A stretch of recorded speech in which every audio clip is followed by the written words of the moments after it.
Finalizando con el teórico de control del ciclo celular, vamos a ver algunos ejemplos cuando se altera el mismo y por último saber el uso de una metodología de estudio del ciclo celular.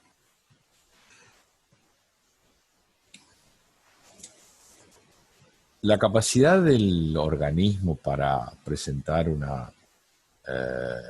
situación físico-química característica y constante dentro de ciertos límites, incluso frente a alteraciones o cambios impuestos por el entorno, es lo que conocemos como homeostasis. La misma, a nivel celular, se desarrolla y es mantenida por un balance coordinado entre lo que es la división celular, la diferenciación y la apoptosis. Y frente a un desbalance de estos procesos, puede llevarse a la aparición de un crecimiento celular anormal que caracteriza a la patología cáncer, que la descoordina a las células involucradas en esta patología, las descoordina respecto al tejido normal. Este es un crecimiento que se va a mantener con estas características de crecimiento excesivo una vez cesado el evento inicial de transformación. Un ejemplo interesante fue el surgimiento de un modelo de carcinogénesis colorectal que se basó en la utilización de datos epidemiológicos, de datos provenientes de la anatomía patológica de esta patología, con los hallazgos obtenidos a nivel de la biología molecular que permitían evidenciar que existían algunas mutaciones que sobrepasaban en frecuencia a otras, y las que se encontraron al menos en el 10% de los tumores analizados fueron estas, y que corresponden a mutaciones en APC, en el gen APC, en el KRAS, en DCC y P53, siendo el único oncogen involucrado KRAS. El resto son genes supresores de tumores. Solo para recordar, los oncogenes son como los aceleradores, o sea que contribuyen a aumentar la frecuencia de división del ciclo respecto a lo normal, si están alterados, si están mutados desde el punto de vista de su actividad. Y por otro lado, los genes supresores de tumores que antagonizan el efecto de los oncogenes y son considerados como los frenos, los cuales, si no se pueden utilizar, pueden llevar a un aumento del crecimiento de las células, como ocurre en el cáncer.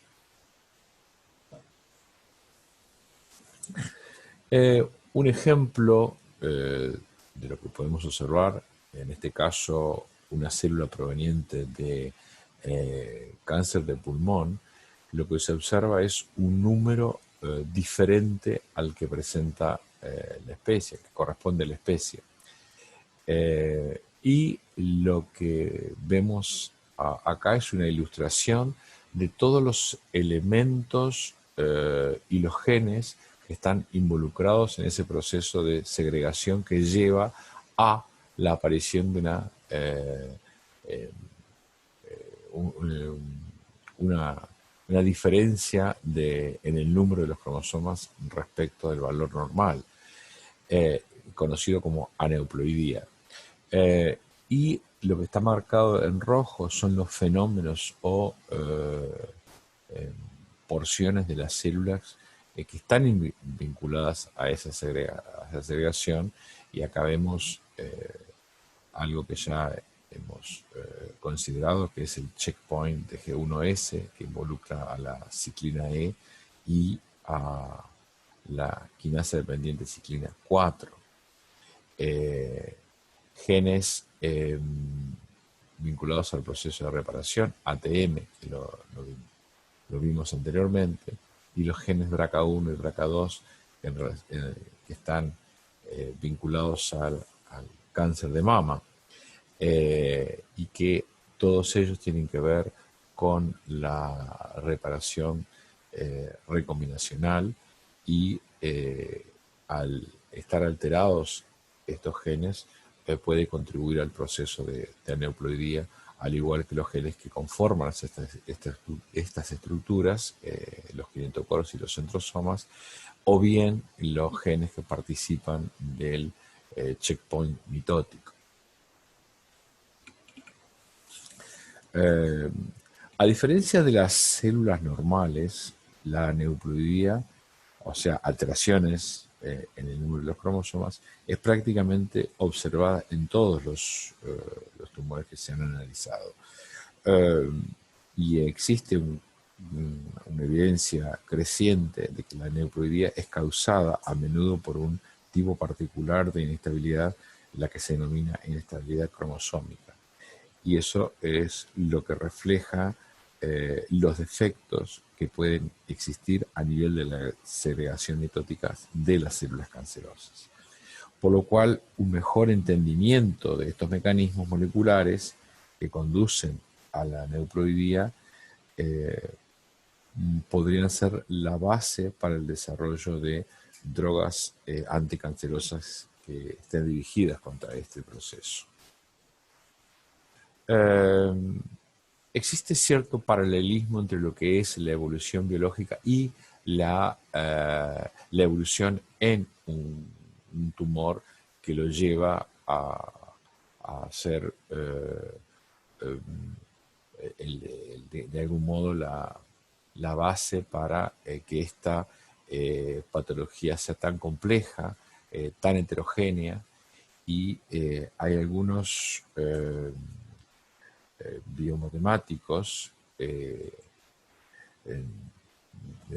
reconocimiento mundial que nos están diciendo que los genomas del cáncer nos ayudan a obtener datos cuantitativos para calibrar nuestros modelos evolutivos. Es una interesante opinión respecto a lo que puede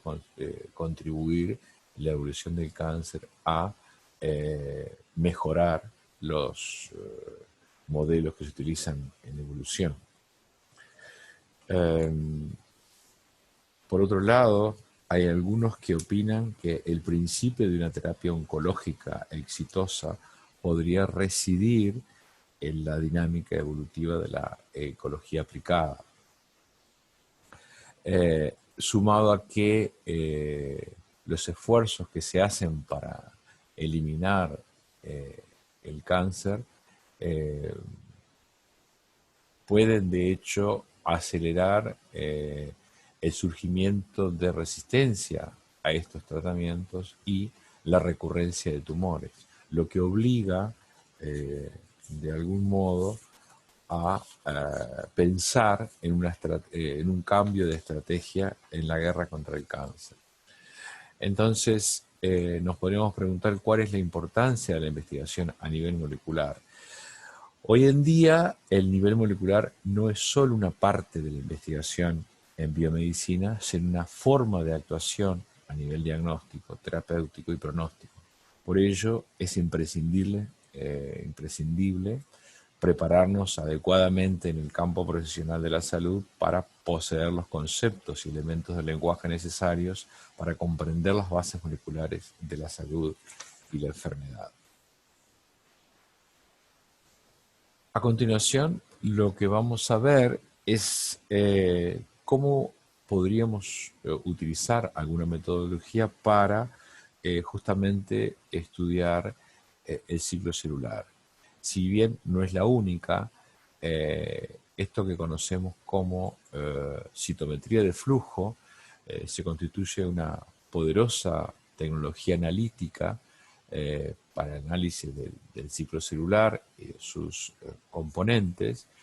utilizando un aparato llamado citómetro de flujo, que es un sistema formado por fluidos y componentes ópticos más componentes electrónicos, lo que permite estudiar células de manera individual que pasan a través de este tubo y son incididas por una luz, y como estas células o eventos únicos que van ocurriendo a través del tiempo, las células están teñidas con algún fluorescente, con algún colorante fluorescente, el cual va a, una vez incidida el láser, va a emitir una señal de intensidad que va a ser capturada por un componente de este sistema y nos va a permitir obtener qué cantidad de eventos, o sea, número de células que han pasado por ese punto de interrogación en el sistema, relacionarlos con una cantidad relativa de fluorescencia. Entonces, como sabemos, el ciclo celular puede estar detenido en G0 con una cantidad de ADN determinada, o sea, vale decir no replicada, o estar una célula proliferando y poder estar en los diferentes estadios. Eso lo que nos permite obtener es un perfil el cual se corresponde con los diferentes momentos del ciclo celular, y ese perfil tiene un pico inicial y un pico final y una situación intermedia. El pico inicial nos habla de una intensidad relativa relacionada al contenido de ADN, que nos permite decir que estas células corresponden al periodo G1, estas corresponden al periodo G2M, ya están replicadas, y esta meseta corresponde a todo el periodo S, en el cual todas aquellas células que estén replicando ese ADN desde el inicio hasta el final van a dar cuenta de esta porción del perfil. Se puede construir entonces un histograma de ADN que toma la intensidad de la fluorescencia de cada una de las células o de esos eventos que transcurren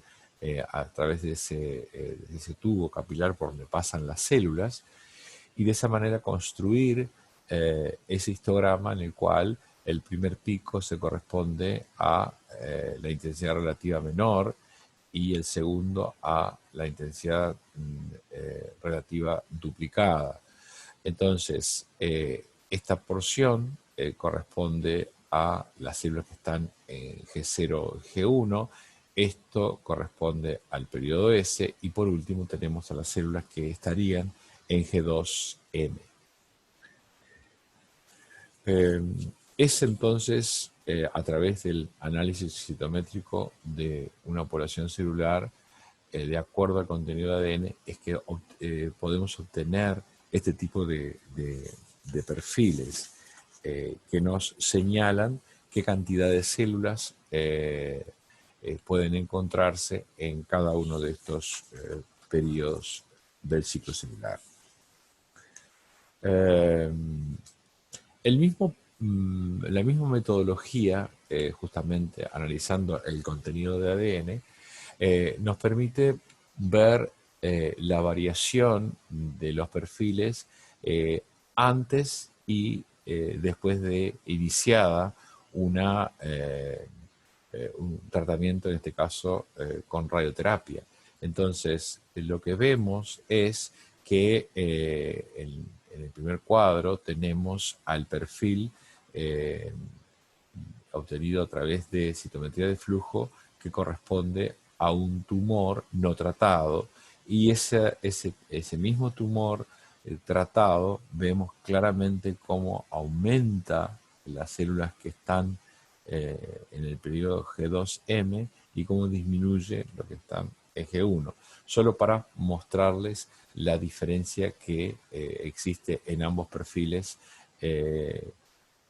aplicada a la misma metodología a momentos diferentes del tratamiento, a lo que podría ser previo a lo que es luego de 2 semanas de iniciada la radioterapia.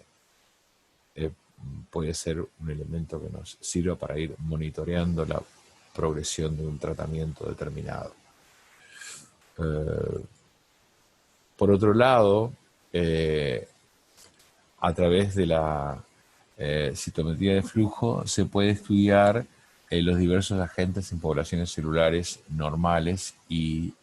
mutantes. Acá lo que tenemos es un experimento hecho con levaduras de tipo salvaje, vale decir, no mutantes, en los cuales se pudo estudiar esa población y establecerse un determinado perfil con la citometría de flujo, en donde justamente está el número de células o el número de eventos y las dos intensidades relativas y la intermedia, que corresponden, por lo tanto, el primer pico a G1, la intermedia a S y el segundo pico a G2. Y como vemos, esas células salvajes o no mutadas, 8 horas después de producido una irradiación, vemos que el perfil se modifica básicamente a expensas de la no existencia del periodo S y un aumento de las células que están en G2. Si ese experimento lo hacemos y lo medimos con citometría de flujo, pero ya con levaduras mutantes en P53, vemos que el primer perfil del experimento con las mutantes no difiere del primer perfil obtenido con las salvajes, pero sí encontramos una clara diferencia en el segundo perfil en las células mutantes comparado del segundo perfil de las células no mutantes, 8 horas posterior a la irradiación. Y acá lo que tenemos que pensar es en el mecanismo que pudo estar alterado para que de algún modo este perfil sea distinto y acá haya una diferencia en cuanto a lo que es la replicación. Lo que está mostrando este experimento es que estas células lo que hicieron justamente fue detener su ciclo al producirse la radiación para reparar, por lo tanto no va a haber la síntesis que podría haber. Mientras que en estas que son mutantes, el ciclo, en especial mutantes para P53, el ciclo no se detiene, continúa, por lo tanto las células se replican y esa es una manera de poder diferenciar a través de la citometría de flujo este tipo de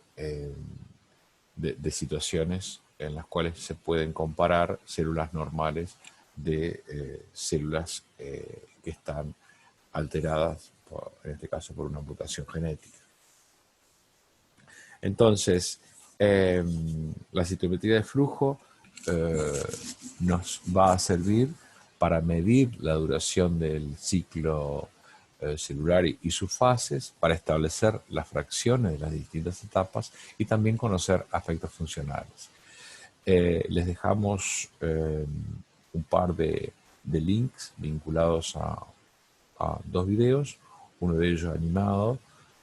para, bueno, en fin, interiorizarse un poco con la metodología, y otro que es más explicativo y de esa manera